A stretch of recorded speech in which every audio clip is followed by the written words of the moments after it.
Un contrat d'assurance est une garantie protégeant l'assuré contre certains risques. Cette garantie est comme un parapluie qui protège l'assuré. Pour être protégé, encore faut-il que le risque soit couvert par le contrat d'assurance.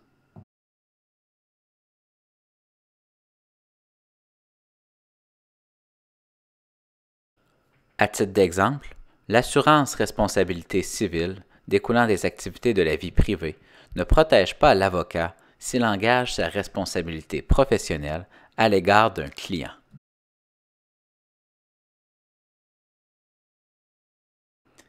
Inversement, l'assurance responsabilité professionnelle de l'avocat ne le protège pas si par mégarde il a incendié l'immeuble de son voisin. Ainsi, pour savoir si l'assureur est tenu d'indemniser, il faut avant tout déterminer si le risque est couvert par le contrat d'assurance. Si le risque est a priori couvert par le contrat, il faut ensuite déterminer si le risque ne fait pas l'objet d'une exclusion. L'exclusion est semblable à un trou dans le parapluie. L'assuré n'est alors pas protégé, il est exposé au risque.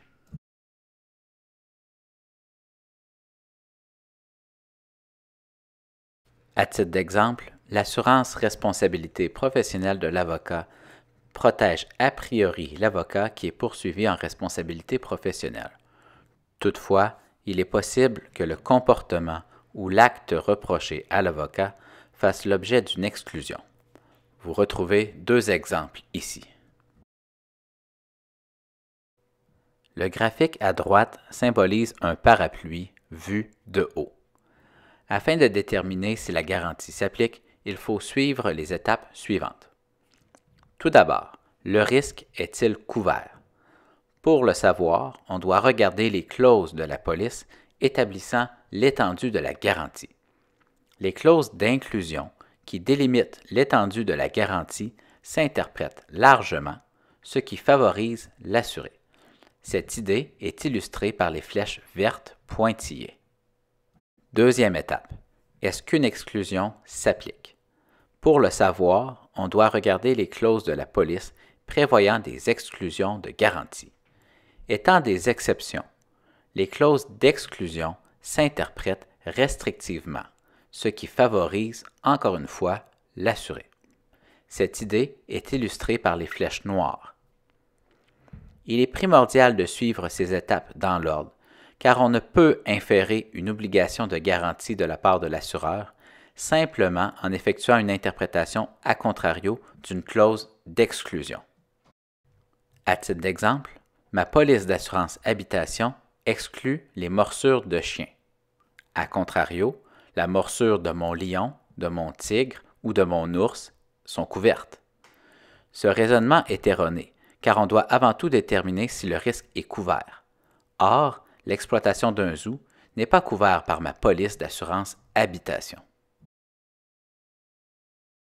On peut diviser l'exclusion de risque en deux grandes catégories, les risques faisant l'objet d'une exclusion légale et les risques faisant l'objet d'une exclusion contractuelle. Dans tous les cas, il appartient à l'assureur de prouver l'application d'une exclusion s'il refuse d'indemniser. Regardons dans un premier temps les exclusions légales, c'est-à-dire des trous de couverture prévus par le législateur lui-même.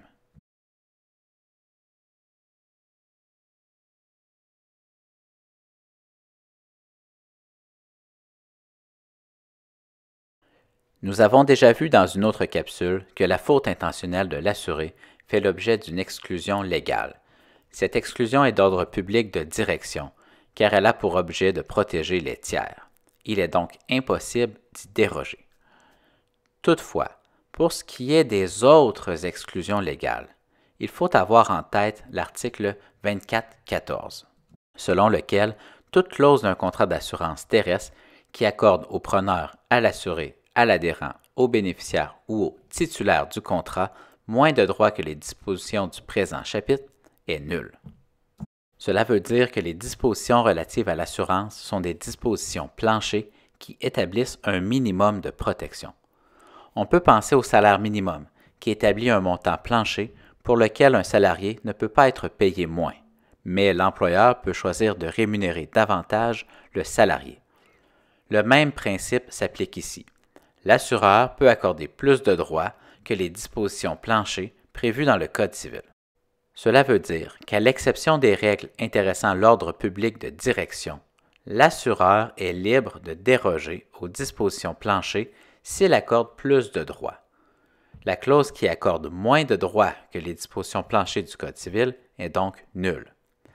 Poursuivons maintenant avec les autres exclusions légales. En matière d'assurance incendie, l'assureur n'est pas tenu de réparer le préjudice occasionné uniquement par la chaleur excessive d'un appareil de chauffage ou par une opération comportant l'application de la chaleur lorsqu'il n'y a ni incendie ni commencement d'incendie. Voici un exemple tiré de la jurisprudence. Un manque d'eau expose à la chaleur excessive du brûleur les parois du fond d'une cuve. La cause du sinistre est le mauvais fonctionnement de l'équipement de l'assuré et non pas un incendie, même si le contenu de la cuve contenant du sirop d'érable a calciné.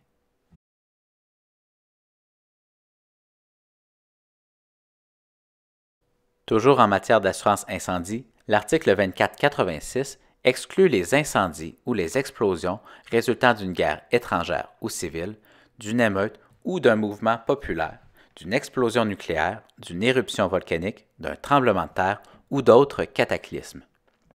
S'agissant d'une exclusion légale, ces risques ne sont pas couverts par l'assurance incendie. Toutefois, conformément à l'article 2414, l'assureur peut choisir de couvrir l'un de ces risques ou l'ensemble de ceux-ci, ce qui accorde plus de droits à l'assuré. Le vice caché affectant un bien fait l'objet d'une exclusion légale, tout comme les coûts engendrés afin d'y remédier. La portée de cette exclusion est cependant limitée à la chose atteinte. En effet, le dommage causé par le vice caché peut être couvert. À titre d'exemple, un immeuble est incendié en raison d'un vice affectant le foyer. L'assureur n'est pas tenu d'indemniser pour la perte du foyer, alors qu'il l'est quant à l'immeuble. Cette exclusion touche tant l'assurance de biens que l'assurance de responsabilité. L'exclusion du vice propre s'explique par le fait que l'assurance n'est pas une garantie prolongée sur un bien. Si un téléviseur explose, le fabricant ou le vendeur sera responsable pour le vice caché du bien. Si l'explosion du téléviseur provoque l'incendie de la maison, cela représente un risque. L'assureur sera tenu d'indemniser pour la perte de la maison. L'exclusion peut également être contractuelle. Dans ce cas, l'exclusion doit respecter certains critères pour produire ses effets. Le principe cardinal en matière d'exclusion est que l'assureur ne peut pas laisser injustement l'assuré dans l'incertitude ou l'ignorance quant à la portée de la garantie. Ainsi, à la lecture de la police, l'assuré doit pouvoir être en mesure de circonscrire l'étendue des protections émises en sa faveur. L'exclusion doit donc être rédigée de manière claire, précise, explicite et spécifique. À ces principes généraux, il peut y avoir des exigences additionnelles pour certaines exclusions particulières.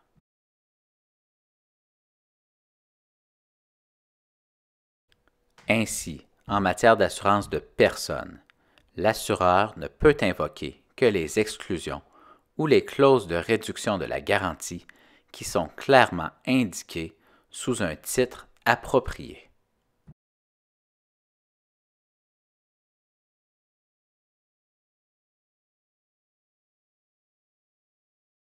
L'article 2464 in limine prévoit que l'assureur est tenu de réparer le préjudice causé par une force majeure ou par la faute de l'assuré, à moins qu'une exclusion ne soit expressément et limitativement stipulée dans le contrat. Cela veut dire que si le contrat d'assurance ne prévoit rien, le préjudice causé par une force majeure ou par la faute de l'assuré est couvert. Toutefois, l'assureur a le droit d'exclure le préjudice causé par une force majeure ou par la faute de l'assuré, à condition seulement que l'exclusion soit expressément et limitativement stipulée dans le contrat. Ainsi, l'assureur peut exclure la faute lourde de l'assuré.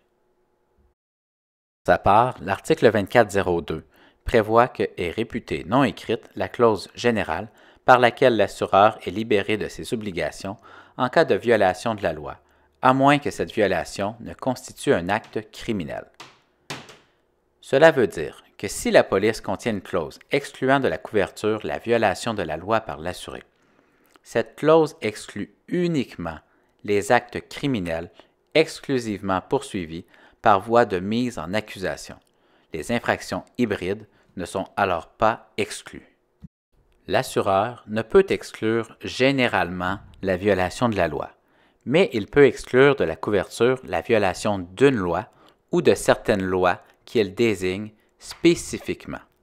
À titre d'exemple, une violation du Code de la sécurité routière, de la loi sur le droit d'auteur ou encore de la loi sur les valeurs mobilières.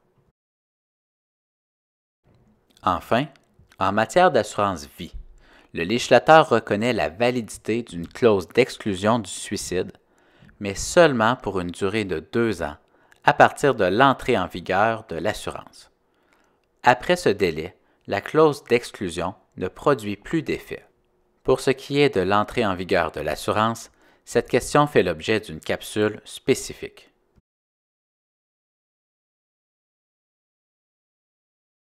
Et voilà qui complète l'étude des exclusions.